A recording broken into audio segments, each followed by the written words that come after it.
தேர்தல் கோசம் தான் இங்க வரீங்க, அப்புறமா முடிஞ்சு போச்சுன்னா வர மாட்டீங்க. உங்க அக்கறை முடிஞ்சு போகுது. நீங்க எடுங்க பேசாதீங்க. இதுக்கு வரல தான் நீங்க வரீங்க. இதெல்லாம் வருவீங்க எங்களுக்கு தெரியும்.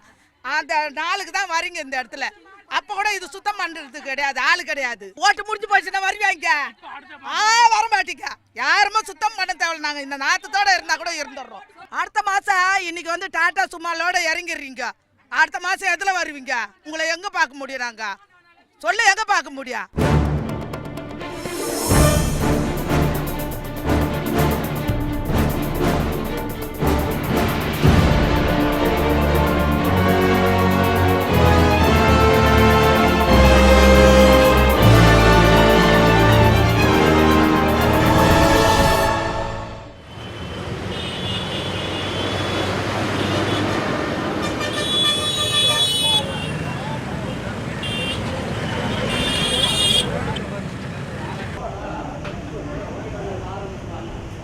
ஆர்கே நகர் தொகுதி தமிழ்நாட்டோட அரசியல் வரலாற்றில் ஒரு மறக்க முடியாத இடத்தையே பிடிச்சிருக்கு.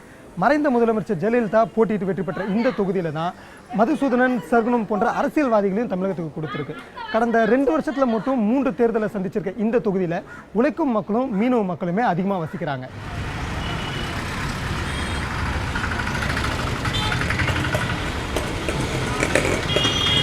இப்போ மறுபடியும் ஆர்கே நகர் தொகுதி ஒரு இடைத்தேர்தலை சந்திக்க போகுது. நட்சத்திர வேட்பாளர்கள் நிறைய பேர் போட்டிடுறாங்க. குறிப்பாக ஆளுங்கட்சியோட அரசியல் எதிர்காலத்தை இந்த தேர்தல் தான் தீர்மானிக்க போகுது. அதே நேரத்தில் தொகுதிக்குள்ளே மக்கள் பிரச்சனை எந்த அளவுக்கு இருக்குது அப்படின்னு தெரிஞ்சுக்கிறதுக்காக தொகுதிக்குள்ளே ஒரு ரவுண்டு போயிட்டு வந்தோம். பாதிக்கப்பட்ட போர்வெல் இது ஒன்று சார். அடுத்த போர்வெல் இங்கே இருக்குது. இதில் ஒரு போர்வெல். தண்டையார்பேட்டை வரதராஜ பெருமாள் கோயில் தெருவுக்கு தான் நம்ம முதல்ல போனோம். 2012 இந்த பாரத் பெட்ரோலியம் எண்ணெய் குழாயிலேருந்து வந்த கசிவில் எல்லா போர்வெல்லும் பாதிக்கப்பட்டுச்சு. போர்வெல்லிருந்து வர தண்ணி தீ பிடிச்சி எரிஞ்சுது. இந்த சம்பவம் வந்து அப்போ மீடியாவில் ரொம்பவே பரபரப்பாக பேசப்பட்டுச்சு. குறிப்பாக இந்த பிரச்சனையை அப்போயே சரி செய்வோம் அப்படின்னு சொல்லியிருந்தாங்க. 2017 ஆச்சு, இப்போ வரைக்கும் சரி பண்ணலை. என் பேர் செல்வி சார். கடந்த 4 வருஷமாக இந்த மாதிரி இருக்குது. பியூரிஃபை பண்ணுறதுக்காக வேண்டிய ஆயில் இதுக்கு போய்கிட்டு இருக்கு, பாரத் பெட்ரோலியத்துக்கு. அங்கேருந்து பூமிக்கு அடியில் அந்த குழா ஓட்டையாகி ஹோல் விழுந்துருச்சு. இங்கே பக்கத்தில் நாங்கள் இருக்கோம். அங்கே பூமிக்கு அடியில் ஃபார்ம் ஆயிடுச்சு எண்ணெய். ஒன்றுமே பண்ண முடியல. எங்கள் இடத்துல குடி தண்ணி இல்லை. எனக்கு குடி தண்ணி சுத்தமாக வராது, பார்த்துக்கோங்க. மோட்ரு போட்டு விட்டோம்னா, போர்வெல் போட்டு விட்டோம்னா வெறும் ஆயில் வருது. குடுத்தனக்காரங்கெல்லாம் அல்லடி அடிச்சுட்டு காலி பண்ணிட்டு ஓடுறாங்க. என்ன செய்வோம்? ஒவ்வொருத்தரும் இதுக்குள்ளே இருக்கிறவங்க ஒவ்வொருத்தருக்கும் ஒவ்வொரு பாதிப்பு. எல்லா போர்வெல்லையும் இது பாருங்கள் ஆயிலாக இருக்கிறனால எந்நேரம் பற்றிக்கிடுமோன்னு பயமாக இருக்குது. இதுக்குள்ளே குழந்தைங்க நிறையா பேர் இருக்காங்க. துணியை லேசாக பெரட்டி போட்டால் ஒன்று இவ்வளோ தூரத்துக்கு எரியும். பக்கெட்டில் போட்டு இவ்வளோ தூரத்துக்கு பக்கெட் ஃபுல்லாக அப்படியே எரியும். முதல்ல அப்படிலாம் இருந்துச்சு. கொஞ்சம் கொஞ்சமாக கொஞ்சம் பரவாயில்ல. ஆனாலும் இன்னும் க்யூர் ஆகலை. பாதி தான் க்யூர் ஆகிருக்கு. ரொம்ப கஷ்டப்பட்டோம். நான் வந்து அதுலேயே தான் எல்லா வேலையும் பார்த்தாகணும். ஒரு ஆக்ஷனை யாரும் வந்து எடுக்கலை. எனக்கு இன்றைக்கி வரைக்கும் கார்பரேஷன்லேருந்து எனக்கு குள தண்ணி வரல சார். தண்ணி போட்டோம்னா வெறும் ஆயில் வருது. பக்கத்து வீட்டில் மோட்ரு தீப்பிடிச்சி எரியுது. இதை மாதிரி ரொம்ப நிலமை மோசமாக போச்சு. பாரத் பெட்ரோலியம் அவங்கள வந்தாங்க. கிட்டத்தட்ட ஒரு 6-7 மாதம் கழிச்சு தான் வந்தாங்க. அதான் இவ்வளோ நாள் பொறுத்துக்கிட்டீங்கல்ல, ஒரு 3 நாள் போருங்க மேடம். 3 இல்லை 4 நாளில் குழா டியூப் போட்டு நாங்கள் ஆயிலெல்லாம் எடுத்துடுறோம். இவ்வளோ பொறுத்திங்கல்ல, சரி தண்ணி தந்துடுறோம் மேடம்னு.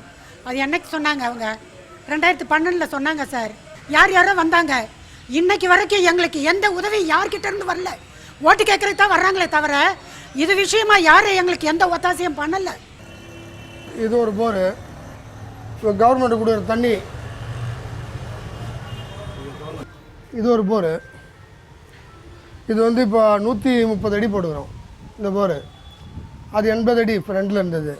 இது ஒரு 100 அடி போடுறோம். இந்த தண்ணி கேட்ட பிறகு 3 போர் போடுகிறோம். இது இருக்கிறவங்க செலவு பண்ணிடுறாங்க. இல்லாதவங்க எத்தனை போர் போட முடியும்? தண்ணி வருது, சுத்தமாகவே ஒன்றுமே யூஸ் பண்ணவே முடியாது. அது தண்ணியை அந்த அளவுக்கு ஸ்மெல்லு பயங்கரமாக இருக்குது. உடம்புல ஸ்கின் ப்ராப்ளம் அந்த ப்ராப்ளம்லாம் நிறைய வந்துருக்குது. முதல்ல நாங்கள் வந்து தண்ணியை குடிச்சுன்னு இருந்தோம். இப்போ அது குடிக்கிறதுக்கும் ஓத முடியாது. சாதாரணமாக டாய்லெட்டு கூட யூஸ் பண்ண முடியாது. அந்த கண்டிஷனில் போயிடுச்சு. பயங்கர ஸ்மெல்லு, ஓவராக பெட்ரோல் ஸ்மெல்லு. எண்ணெய்லாம் மிதக்குது மேலே. நிறைய அந்த பெட்ரோலினுடைய கார்பன்லாம் வந்து நிறைய உள்ளே அப்படியே தங்குது. தண்ணிக்காக மாதம் 3000 4000 செலவு பண்ணிட்டு இருக்கிறோம் நாங்கள். இது வந்து நிலத்தடி நீர் பயங்கரமாக மாசுபட்டு போச்சு. இது வந்து ஒரு 5 வருஷமாக இந்த தொந்தரவு இருந்துனே இருக்குது. இதுவும் பாதிக்கப்பட்ட போர் தான். ஆனால் கணக்கில் வராத போர் இது உள்ள ஒன்று இருக்குது.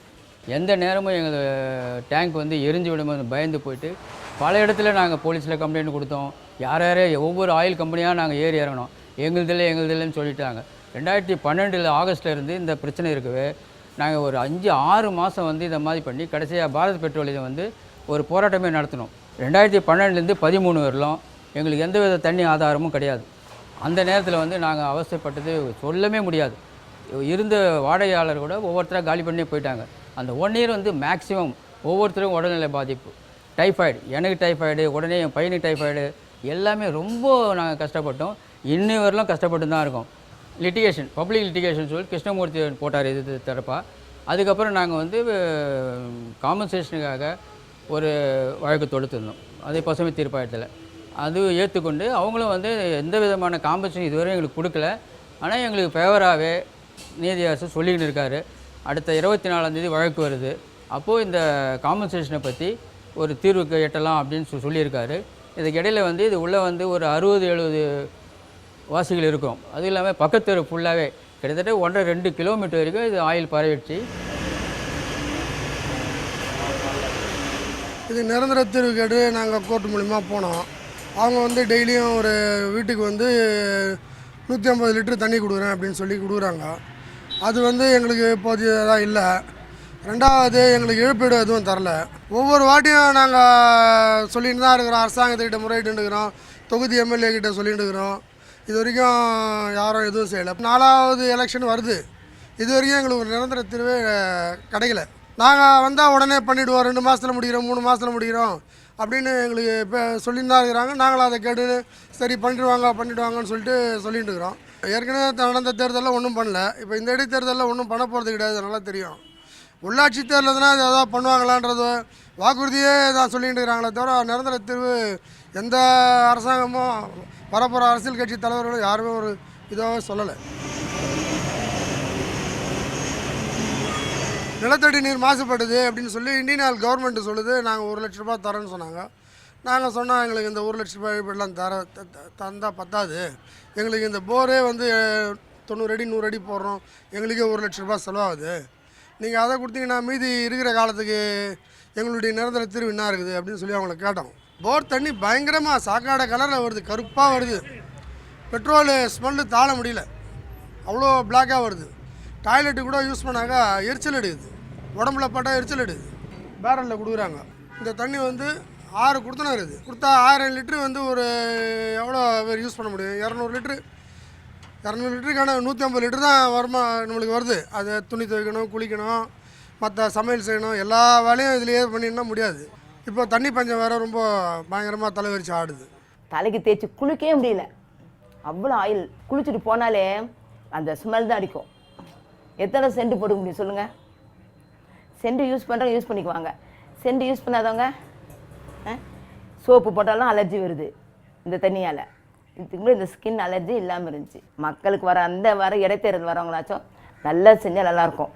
ஏன்னா ஓட்டு கேட்டு வந்து புண்ணியம் இல்லை சார், வரவங்க நல்லா செய்யணும் அப்படின்னா நாங்கள் ஓட்டு போடுவோம், இல்லைன்னா கிடையாது சார். இந்த பிரச்சனைக்கு காரணமான பாரத் பெட்ரோலியம் இந்த பகுதி மக்களுக்கு தினமும் 150 லிட்டர் குடிநீர் மட்டும்தான் கொடுத்துட்ருக்காங்க. அதே போல் மறுபடியும் போன செப்டம்பர் மாதம் ஒரு எண்ணெய் கசிவு ஏற்பட்டதில் கிட்டத்தட்ட ஒரு 2 கிலோமீட்டர் பரப்பளவுக்கு நிலத்தடி நீர் வந்து கடுமையாக பாதிக்கப்பட்டிருக்கு. 2012 இருக்க இந்த பிரச்சனை இப்போ வரைக்கும் தீரல அப்படின்றத விட மறுபடியும் சிக்கல் தான் அதிகமாகிட்டு இருக்கு. அடுத்து வர இருக்க தேர்தல் முடிவுலையாவது இந்த பிரச்சனைக்கு ஒரு தீர்வு கிடைக்குமா அப்படின்ட்டு தான் இந்த மக்கள் ஒரு எதிர்பார்ப்போடு காத்துட்ருக்காங்க. பழையபடிலாம் சரியாகிறதுக்கு சான்ஸே கிடையாது. அவங்க சொல்கிறாங்க நாங்கள் பைப்பெலாம் எடுத்துருவோம் போயிடுவோம். இப்போ நாங்கள் மாற்று ஏற்பாடு போட்டு அத்திப்பட்டில் போட்டோம், இங்கேருந்து இந்தியன் ஆயில் எல்லாம் டோட்டலாக காலி பண்ணிட்டோம்னு சொல்கிறாங்க. பொது ஜனத்தை வந்து ஐவாஷ் பண்ணிட்டு இருக்காங்க, மற்றபடி வேறு எதுவும் அவங்க பண்ணல. இந்தியன் ஆயில் கவர்மெண்ட்டு ஸ்டெப் எடுக்கலை, அரசாங்கமும் இதுக்கு உண்டான நிரந்தர தீர்வும் காணலை, ஏமாத்தினிக்கிறாங்க மக்களை. இதுதான் உண்மை. இது எங்களுக்கு இந்த ஆயில் ஃபார்ம் ஆன பிறகு 2-3 ட்ரிப் எலெக்ஷன் வந்துருச்சு, இடைத்தேர்தல்னு வந்துச்சு. அவங்கக்கிட்ட சொன்னோம், நாங்கள் பார்க்குறோமா, நாங்கள் கவனிக்கிறோமான்ட்டு போகிறாங்க. அவ்வளோதான், அவங்க பாட்டுக்கு போயிடுறாங்க. யார்கிட்டேருந்து எந்த நடவடிக்கை இது வரைக்கும் யாரும் எடுக்கலை. நாங்களாம் போராடிக்கிட்டு இருக்கோம். குடிக்க தண்ணி தர்றாங்க, அது நீங்களே பாருங்கள் சார், குடிக்கிற மாதிரி இருக்கா அந்த தண்ணி. ஒரு நாளைக்கு 2 கேன் வாட்டர் ஆகுது. அது என்னைக்கு நாங்கள் சுத்தம் பண்ணி நாங்கள் என்னைக்கு இது பண்ண தண்ணி தந்தால் போதுமா சார்? எங்களுக்கு நிரந்தரமான இது கேட்குறோம் சார். நாங்கள் கேட்கல ஏதாவது தப்பு இருக்கா சார்? குடித நீர் ஆதாரம் அது போச்சு. எங்களுக்கு பழையபடி கொண்டு வர முடியுமா என்னன்னு எனக்கு தெரியல. அதுக்கு பாரத் பெட்ரோலியம் தான் பொறுப்பு, அவங்க தான் செய்யணும் எங்களுக்கு. ஆனால் நாங்கள் இவங்கள நம்பிக்கிட்டு இருக்கோம், பசுமை தீர்ப்பாயத்தை நம்பிக்கிட்டு இருக்கோம். மற்றபடி எந்த அரசியல்வாதியவோ எந்த அரசியல் கட்சியவோ யாரையும் நம்பிக்கிட்டல.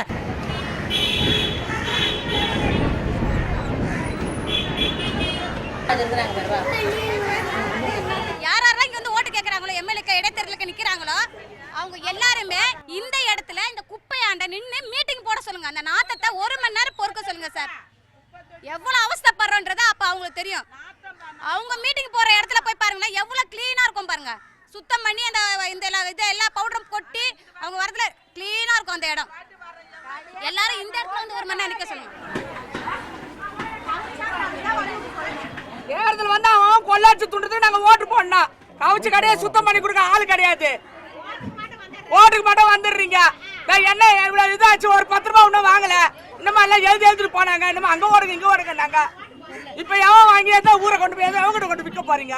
என்ன விஷயம்? என்ன மக்கள்லாம் சாவடிக்க போறீங்களா? ரேஷன் கடை திருநா பணம் வாங்குறதுக்கு தெரியுதா?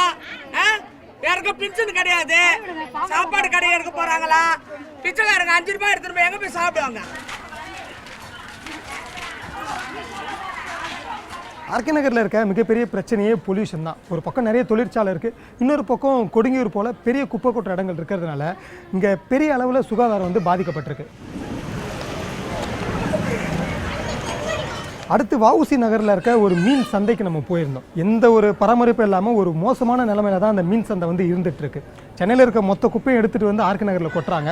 ஆனால் ஆர்கே நகரில் இருக்க குப்பையை எப்படி அகற்றுறாங்க அப்படின்னு நம்ம கேட்டதுக்கு மக்கள் ஒரு ஆதங்கத்தோடவே தான் நம்மக்கிட்ட பேசினாங்க. இதே மாதிரி வெளி ஏரியால நீங்க இந்த மாதிரி இருந்தா நீங்க ஒத்துப்பீங்களா? இது ஏன்னா ஒதுக்கப்பட்ட தொகுதி இது இல்லையா? இது ஒதுக்கப்பட்ட தொகுதி. இங்க பாருங்க, யாராவது கட்சிக்காரங்க வராங்கன்னா இந்த ரோடு ஃபுல்லா பெருக்க ஆரம்பிச்சிருவாங்க, இந்த பவுடர் கொட்ட ஆரம்பிச்சிருவாங்க. இது ஒதுக்கப்பட்ட ஏரியான்றதுனால நீங்க இது பண்றீங்க. அப்படி இது உள்ள வாங்க. இது என்ன, இது இந்த தொகுதி என்னதான் நினைச்சிட்டு இருக்காங்க? எப்ப பார்த்தாலும் இதே மாதிரி தான் இருக்குது. ஓட்டு கேட்கறதுனா மட்டும் அன்னைக்கு மட்டும் பாருங்களேன், நீங்களே பாத்துக்கோங்க. அன்னைக்கு நீங்களும் வாங்க, ஆளுங்க உள்ள வரும்போது இந்த ஏரியா எப்படி இருக்குது மட்டும் நீங்க பாருங்க. இந்த பக்கம் நாத்தம், அந்த குப்பை எடுக்க வண்டி வந்தா சரியான நாத்தடிக்கும். இந்த பக்கத்துல தான் எங்க வீடெல்லாம் செம்ம நாத்தம். இந்த இதை கட்டித்தரேன்னு சொன்னாங்கன்னா இதுவும் கட்டித்தரேன். அப்படியே வாங்க, இது மீன் விற்கிற ஏரியா தானே. இங்க பாருங்க, பாருங்க இந்த மாதிரி இருந்தா யாருமே சரி ரொம்ப கஷ்டம். சொல்லுங்க, இது இப்படி இருக்க கூடாது. எங்க தெரிஞ்ச வரைக்கும் இது மாதிரி யாரு வந்தாலும் சரி, தண்ணி இல்லைங்க, தண்ணியில சரியான நாத்தம், காவா நாத்தம். இந்த வஉசி நகரில் கடை வந்துப்பா அங்கேருந்து இது 4வது இடம். 40 வருஷம் மட்டும் எங்களுக்கு இந்த இடம் மார்க்கெட்டை ஒதுக்கி வச்சாங்க. ஒதுக்கி வச்சப்போ அடிப்படை வசதி எதுவுமே இல்லாத அவுட்டரை தான் கொண்டு விட்டாங்க. எங்களுக்கு வியாபாரமும் பண்ண முடியல. வர்றவங்களாம் நாற்று எடுத்து குப்பை தான் வர்றாங்க. எலெக்ஷன் வர்றப்பெல்லாம் பணம் காசு பரலுது, அதுக்கப்புறம் விட்டுடுறாங்க. விட்டுட்டு பிறகு மறுபடியும் எப்போ போல இப்படி ஆகுது. புதுசாக வர்றவங்களாம் கேட்குறாங்க, பழைய வரவங்களாம் கேட்குறாங்க. எங்களுக்கு ஒரு அடிப்படை காரணம், ஒரு லேடிஸ்க்கு ஒரு பாத்ரூம் போகிறது கூட எனக்கு கிடையாது, தண்ணி கிடையாது. எப்படிப்பா இந்த இடத்த நாங்கள் வியாபாரம் எடுக்கு? 3 மாசமா தெரு லைட்டே எரியல. அப்ப தெரு லைட் எரியலன்னா இந்த இடம் வந்து டொக்கா இருக்குது. ஏதாவது பிரச்சனை வந்தது எப்படி நாங்க யார கம்ப்ளைண்ட் கொடுக்கறது?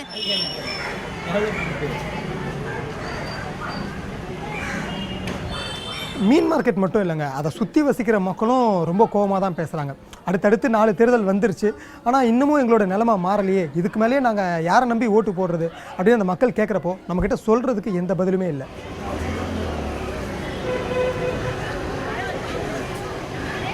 இந்த உள்ளே படுக்க முடியல, வீட்டு உள்ள கேட்டால் சொல்லுவாங்க, ஏன் வாசல் கூட வீடு கட்டினு கேட்குது மார்க்கெட்டில். அந்த மாதிரி தான் கேள்வி கேட்கணும். கேள்வி கேட்டு டெய்லி சண்டை தான் போடுது. இந்த காவா தண்ணி டெய்லி தள்ளுறேன், காலையில் சாயங்காலம் தள்ளுறேன். அப்போ கூட தண்ணி ஊற்றிக்கொண்டு தண்ணி போகிறதுக்கு வழி கிடையாது. நாங்களும் சொல்லி பார்த்துட்டே இல்லை டேட்டு யாருமே சட்டை பண்ணிக்கிறது இல்லை. நிறைய கொசு உள்ளே படுக்க முடியல. கொசுவத்தை ஏற்றி வச்சா அந்த புகை மூஞ்சி வாயிலெல்லாம் எழுதுனால கொசுவத்தையும் ஏற்றி வைக்க முடியல. வயசாக ஒரு பொம்பளை படுத்துட்டு இருக்குது, அதுக்கு தூங்க முடியல. நைட் ஆனால் எழுந்து உட்காந்துருக்கிறாங்க தூக்கம் இல்லாத. நம்மளை மாதிரி வேணான்னா வெளியே இறங்கி உட்காருவோம். வெளியில் இறங்கி நடமாட்டம் முடியாது, நடமாட்டம் கிடையாது. டெய்லி ஒரு ஃபேன் போட்டால் கூட அந்த கொசு போகிறது கிடையாது. இப்போ ஜனங்களுக்கு தேவை அடிப்படையான வசதி தண்ணீர் தான், அது கிடையாது. இந்த தொகுதியில் ஏற்கனவே சர்க்குண பாண்டியன் இருந்தாங்க, அதுக்கப்புறம் மதுசூதன் இருந்தார், அப்புறம் PK சேகர் பாபு இருந்தாங்க. ஆனால் வந்தால் கூட யாரும் எதுவும் செய்யலை. ஜனங்களை பற்றி யோசிக்கிறதே கிடையாது. ஓட்டு டைமில் தான் வந்து எல்லாமே பேசுவாங்க கொள்வாங்க, அதோட ஓடி போயிடுவாங்க. அதை நாங்கள் போய் எங்கே தேடுறது? எங்கே கேட்டு எங்கே சொல்கிறாங்க இல்லை முடியாது, பார்க்க முடியாது, பார்க்கவே முடியாது அவங்கள. ஆமாம், எப்படி இதில் நாங்கள் எப்படி இருக்கிறோம் சொல்லுங்கள் பார்க்கலாம். இதில் குடும்பம் நடத்திக்கின்னு இதில் இது பண்ணிக்கின்னு கொசுல தொல்லை கொடுத்துக்கின்னு வராங்க, பார்க்குறாங்க, ஆழ்ந்துன்னு போயிடுறாங்க. இப்போ எலெக்ஷன் வருங்க, அதனால இப்போ எல்லாம் வருவீங்க. அதெல்லாம் யாருமே வந்திருக்க மாட்டாங்க. இங்கே ஓட்டு கேட்கறதுக்காக வருவாங்க, ஓட்டு வாங்கிட்டு போயிட்டு அவங்க வேலை முடிச்சுட்டு அவங்க போயிடுவாங்க. வேற எதுவுமே செய்ய மாட்டேன்றாங்க. இங்கே எவ்வளோ கொசு தெரியுமாங்க? ஒன்றுமே கிடையாது. ஒரு தண்ணி கூட நல்லா கிடையாது, ஒரே மருந்துனா தடி தண்ணி. எங்கே நல்லா சுத்தமாக இருக்குது? ஒன்றுமே இல்லையே. 6 மணிக்கு தண்ணி வருது, கரெக்டா 6:30க்கெல்லாம் ஒரு நிமிஷம் இருங்க, 6:30க்கெல்லாம் தண்ணி நின்றது. அந்த 6 மணிக்கு ரொம்ப மெலிசா காவா தண்ணி நாத்தம் எடுக்குது பாருங்க, அப்படி ஒரு நாத்தம். முடியல என்ன சரி, தண்ணி கஷ்டம், அங்கே மழை இல்லை, சரி அதுவும் ஓகே. வர தண்ணி 1/2 மணி நேரம் கூட அப்படிதான் விடுவாங்களா? வாராஜா இங்கே வாங்க. 10-15 வருஷமாக இருக்கிறோம், இதே நடவடிக்கை தான் நடக்குது. இங்கே இவ்வளோ மோஷன் வெளியே வருது. காவா போட்டு உள்ளே போகிற மாதிரி இங்கே இருக்குதோ இல்லையோ தெரியாது, இப்படியே தான் தள்ளுறாங்க. வீடு வந்து ஃபுல்லாக தர மேலே ஆயிடுச்சு, பில்டிங்லாம் கீழே போயிடுச்சு, காவா போகிறதுக்கு சான்ஸே கிடையாது. அதனால் என்ன பண்ணுறாங்க, தண்ணியெல்லாம் அவங்கவுங்க பைப்பை சொறி வச்சு வீட்டு தண்ணியெல்லாம் வெளியே விட்றாங்க. ஒன்றுமே ட்ரைனேஜில் போகிறதுக்கு வாய்ப்பே கிடையாது. அந்த மாதிரி சூழ்நிலை இருக்குது. ஃபுல்லாக கொசு நாத்தம் கப் அடிக்குது சார். நாங்கள் இருக்கவே முடியல. ஏன்டா இந்த உள்ளே வந்தோன்னு யோசிக்கிறோம்.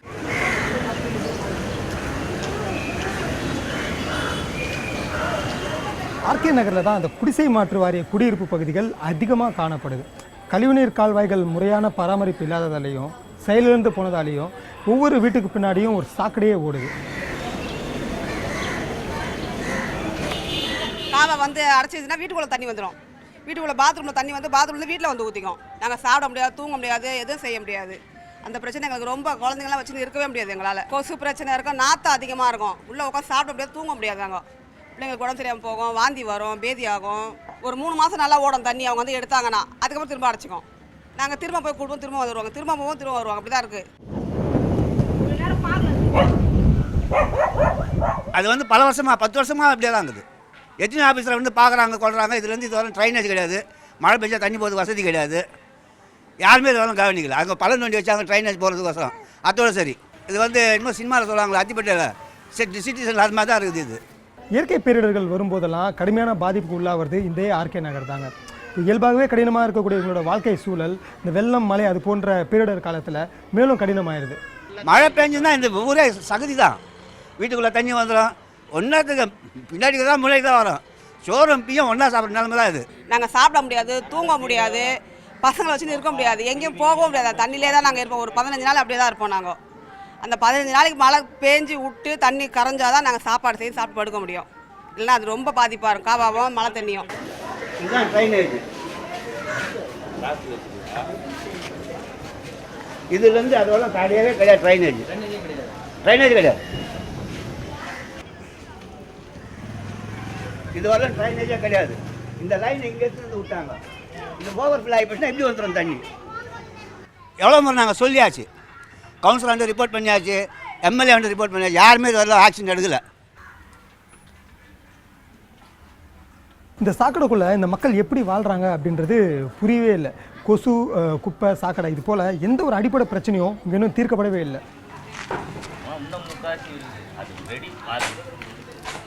இப்போ பார்த்தீங்களா நீங்கள் வரும்போது எப்படி இருக்குது? இது மாதிரிலாம் இருந்தால் எப்படி சார் எங்களுக்கு நல்லது செய்கிறோன்னு சொல்லிட்டு தானே நாங்கள் ஒரு நம்பிக்கையில் ஓட்டு போடுறோம். ஆனால் எங்களுக்கு இப்படி தான் இருக்கும்போது நாங்கள் எப்படி சார் ஓட்டு போட முடியும்? வந்து பார்ப்பாங்க, ஓட்டு கேட்கும் போது மட்டும் ஏம்மா எப்படிமா இருக்கிறீங்க, எங்களுக்கு செய்யுங்க, நாங்கள் இதெல்லாம் பண்ணுறோம் அதெல்லாம் பண்ணுறோம், உங்களை வந்து இப்படி ஆக்குறோம் அப்படி ஆக்குறோம். ஆனால் எங்களுக்கு எந்த வந்து போதும் கிடையாது. நாங்கள் புயலுக்கும் பார்த்துட்டோம், மழை தண்ணி வந்ததுக்கும் பார்த்துட்டோம். வருதா புயலுக்குலாம் ஓலெல்லாம் சாஞ்சிச்சு சார். அப்போ குழந்தை குட்டி வச்சு நாங்கள் எப்படி இருந்திருப்போம்? அப்போல்லாம் பார்க்காத அரசு இதுவே இப்போ மட்டும் வந்து எங்களுக்கு செய்ய போதா சொல்லுங்கள்? எதுவுமே செய்ய போகிறது கிடையாது. எங்கள் நிலைமையே இவ்வளோதான். போதிய குடிநீர் வசதிகள் இல்லை, குப்பைகள் முறையை அகற்றுவது கிடையாது, மின்சாரம் இல்லை, நூலகம் இல்லை, எதுவுமே இல்லை. பேருக்கு தான் ஒரு விஐபி தொகுதியாக இருக்குது. ஆனால் அடிப்படை வசதிகளை பார்க்கும்போது ஒரு பின்தங்கிய தொகுதியாக தான் ஆர்கே நகர் இருக்குது. கரண்ட் இல்லை, இது காவா இல்லை, தண்ணி ஓடுற வசதியில் இந்த இதிலே நாங்கள் ஆண்டுக்கினே இருந்தால் அங்கங்கே மொக்கிறது, இந்த பல நோய் வர்றதுக்கு வாய்ப்பு இருக்குது. அடிப்பட்ட மக்களில் நாங்கள் அடிப்பட்டில் இருக்கோம். சில விஷயம் தெரியும். நாங்களை வந்து எம்எல்ஏ ஆகிட்டாங்கோ, முதலமைச்சர் ஆகிட்டாங்கோ, எங்களுக்கு வந்து இதெல்லாம் செய்வாங்கன்னு சொல்லி அவங்க கையில் கோரிக்கை தான் நாங்கள் கொடுத்துட்டு வர முடியும். 6000 பேர் இருக்கிறோம். இந்த 6000 பேர் ஓட்டு உங்களுக்கு தேவைன்னா எங்களுக்கு எல்லா வசதியும் இந்த இடத்துல செஞ்சு கொடுக்க சொல்லு. அது ஓட்டெல்லாம் நாங்கள் போடவே பயமாகுது சார். என்ன எங்களுக்கு தெரிஞ்சதுன்னா எங்களுக்கு யாருக்கும் ஓட்டு போடாத, பொதுப்படியாக நம்மளே இருந்தலாம், நம்மளே ஓட்டு, நம்மளே ராஜா, நம்மளே மந்திரி, காசு போட்டு எல்லாம் செஞ்சுக்கலாம். இதே மாதிரி தான் சொல்றாங்க. ஓட்டுக்காக வராங்க, ஜல்லி எடுத்துட்டு வந்துடுறேன்றாங்க. ஜல்லி வந்து இறங்கிட்டு இந்த பக்கம் தண்ணி வந்துடுறாங்க. அப்புறம் அவ்வளோதான் சரியா போச்சு. அந்த ஓட்டு வாங்கிட்ட அப்புறம் எட்டி கூட பார்க்க மாட்டாங்க. அப்போ நாங்கள் என்ன செய்யறது? தரப்பட்ட மக்கள் நாங்கள் எங்கே போகிறது? நல்லது செஞ்சால் கூட இந்த இடத்துல யாருமே நல்லது செய்ய மாட்டாங்க. எந்த கட்சி வந்தாலும் ஒரு நல்லது, ஒரு ஓலை வீடுக்கு தான் ஃபஸ்ட்டு எல்லாமே செய்கிறேன். நாங்கள் அந்த ஓலை வீடுக்கு ஃபஸ்ட்டு எதுவுமே செய்யலைன்னா அப்புறம் எப்படி தான் பார்க்குறது தான். நாங்கள் ஒரு வாரம் கழிச்சு ஒரு நாளைக்கு குளிக்கிறது ஆகுது. ஃபங்க்ஷனு போக தான் நான் வெள்ளையாகிறேன், இல்லைன்னா நானே கருப்பாக தான் இருப்பேன். அந்தமாரி இருக்கிற நிலமையில போய் பாருங்க, வீடை போய் பாருங்க, அப்படியே சாஞ்சு போய் அப்படியே போக கூட முடியல. ஒவ்வொரு தேர்தலையும் தாங்கள் ஏமாற்றப்படுவதாக தான் இந்த மக்கள் வந்து நினைக்கிறாங்க. இப்போ வர்ற தேர்தலும் இவங்களோட வாழ்க்கையில் ஒரு பெரிய மாற்றத்தை கொண்டு வந்துடும் அப்படின்ற நம்பிக்கையே இவங்களுக்கு சுத்தமாக இல்லை. ஆமா, எங்களுக்கு நாங்கள் போட்டோம்னா அவங்களோட சொகுசை தானே பார்க்குறாங்க. அவங்க சொகுசா தானே பார்க்குறாங்க சார். நாங்கள் சொகுசு இல்லையே, நாங்கள் இன்னும் அடிமட்டத்தில் தானே இருக்கிறோம். நாங்கள் எப்போ மேலுக்கு வர்றது? வரப்போ நாங்கள் யோசிக்கிறோம் சார், ரொம்ப யோசிச்சிட்டோம். இதுக்கு மேலாம் பலன் அவங்களாம் அனுபவிக்க முடியாது. நாங்கள் ரொம்ப ஜாக்கிரதையாக இருக்கிறோம். எங்களுக்கு ஓட்டு போடுறதா பிடிக்கல சார். யாருக்கு போடணும்னு அப்படியே மண்டே வெடிச்சிருது. நம்பிக்கை எதனா செய்ய நாங்கள் ஓட்டு போடுறோம். அவங்கள கேட்ட என்ன சொல்லாத, பார்த்துடுறோமான்னு வாங்க. பக்கத்தில் ஒரு பிஏ இருப்பார், அவர்கிட்ட அவர் சொல்லுவார், அவர் நாளைக்கே முடிச்சிடுவார். எல்லாம் சார் இவெல்லாம் இதா வெக்கமாக இருக்குது சார். கட்சியா தமிழ்நாடே தள்ளாடுது. இதில் நாங்கள் சொல்லி என்ன நடக்க போகுது? இப்போ ஆர்கே தொகுதி ஆட்டம் போடுது.